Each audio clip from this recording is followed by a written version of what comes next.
গ্রীষ্মকাল কিন্তু নিজের দৌর্দণ্ড প্রতাপ রূপ দেখাতে শুরু করে দিয়েছে। বাইরে বেশিক্ষণ যাওয়া যাচ্ছে না, রোদে একদম হাত কাঁপুড়ে যাচ্ছে, আর গরমে তো অস্থির। এই সময় কিন্তু আমার ছোটবেলার কথা খুব মনে পড়ে। আমার কাছে গ্রীষ্মকাল মানেই ছিল কিন্তু পরীক্ষা হয়ে গেলেই আইসক্রিম খাওয়া, ওটা আমার একটা বিশাল নেশা ছিল।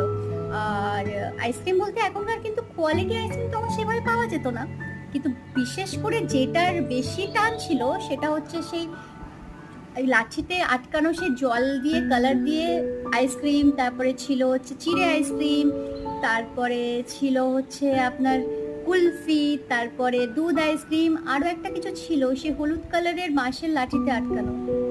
নামটা ঠিক মনে পড়ছে না, আপনাদের মনে পড়লে কিন্তু কমেন্ট সেকশনে অবশ্যই নামটা লিখে দিয়ে যাবেন।